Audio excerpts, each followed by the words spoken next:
Today on Pots and Trowels we're getting ready for planting in the veg garden, and that's brought to you with the support of Cobra Garden and Darlac.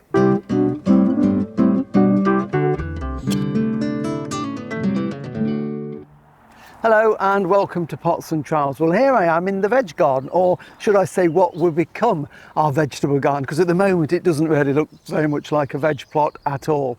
Having been away for several weeks and then I've been ill, I'm quite behind with work in the garden at the moment, and I was hoping to have this much further on and almost ready for planting by now.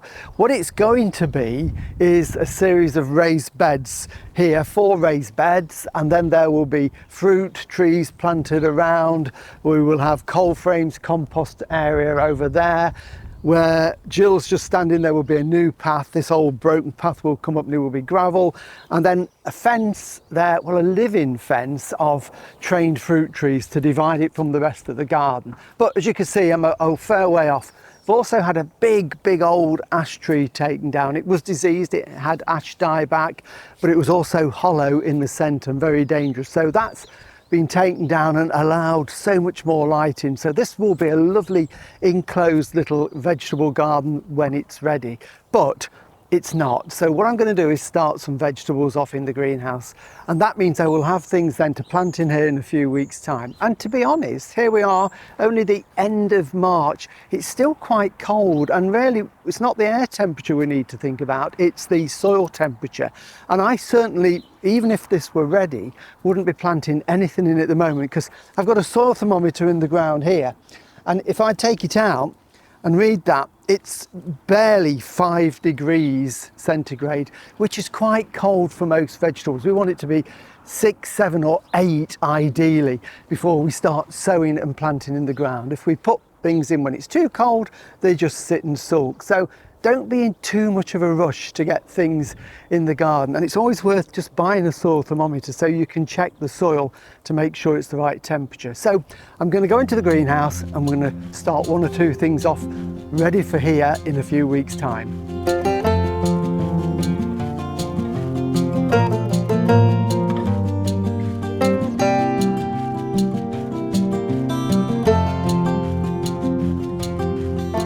So here I am now in the greenhouse. Now this is a cold greenhouse, that means there's no heat, but when you get a little bit of sun, which we haven't got today, it does get quite warm in here. So it's a great way to start things off at this time of the year and just give them that little bit of protection. And I've already made a start. I've got some spring onions in plug trays. I've sowed my leeks, so these will make lovely strong plants for going out in the garden end of May, early June. I put a small tray of mixed salads and lettuce in there. I've got some broad beans. Normally I would have sown these by now, but I've done them in these cell trays like this, so again in a month's time I'll have lovely short plants for going out. And I also started some sugar snap peas. You can do those in modules and they transplant really easily that way because there's no root disturbance. And I will, over the next couple of weeks, be sowing more. When it's a little bit, probably get into April, I'll be putting things like sweet corn in and French beans and various types of cabbages. All can be started in trays and modules then to transplant out into the garden.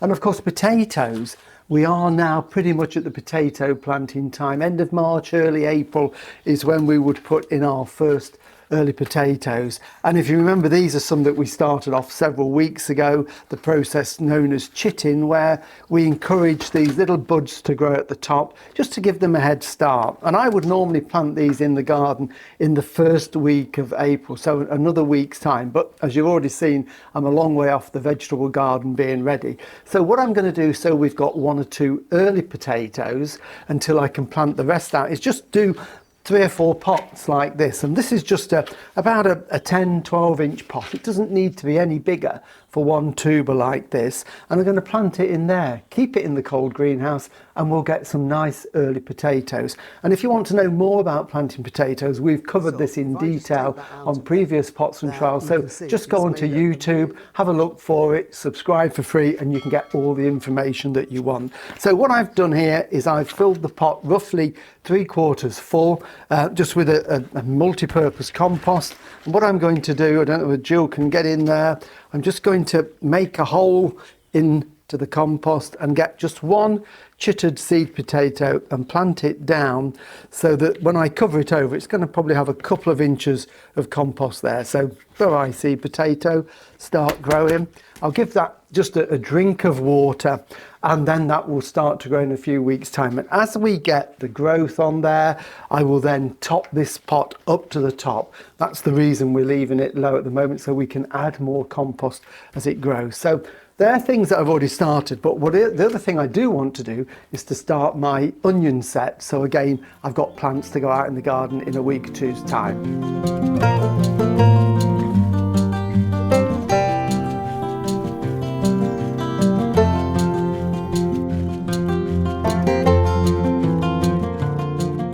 So what I want to do now is just start some onions off. Now normally I would plant my onion sets directly into the ground. Usually again, first week in April when the soil's just a little bit warmer than it is now. But as you can see, these have just actually started to sprout. I've been keeping them as cool as possible, and they've just started to make a little bit of root. And I'm a bit worried that if I leave these for another 2 or 3 weeks, they're going to be a little bit late getting into growth, but they're going to be soft as well. So I am going to start these off, and it works really well. I know lots of people do this all the time.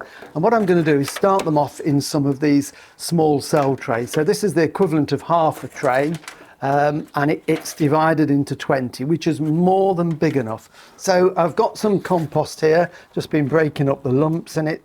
It's quite often lumpy compost when you take it straight out the bag. And this, I'm just going to loosely fill the holes. I'm not going to firm it down because I've also got to get the onion in there. And these are onion sets which are basically seed grown to that stage last year, and then they're heat treated to put them into a state of dormancy. And as soon as these go in the garden, they will grow and then make a nice onion about this size by the end of the summer. Because this is nice and soft, I can literally just push these onion sets in. And we want them so they're down sort of 3/4 like that. In the garden, I would probably just go a tad deeper, but for here, it's absolutely fine. So it's just literally a case of pushing those in. They'll be given a water.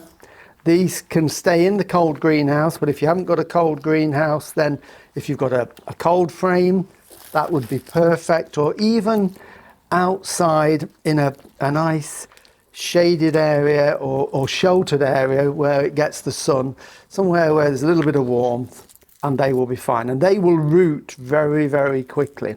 Just look out for the blackbirds, because the blackbirds see these little shoots and sometimes pull them out just out of mischief. So you've just got to make sure that they're okay. You could put a little bit of extra compost on if you think they're a little bit exposed like that. Water them, and then they will start into growth. And within literally a week or so, we'll have nice green shoots in there. 2 or 3 weeks, they will have filled these plugs with a root system, so we can just simply pop them out and then in 2 or 3 weeks time transplant them in the garden. So it's as easy as that to start them off. The secret is though, don't get them too hot. Don't put them anywhere with lots of heat, because they'll get soft and weak. We've got to grow them fairly cool to get the best results.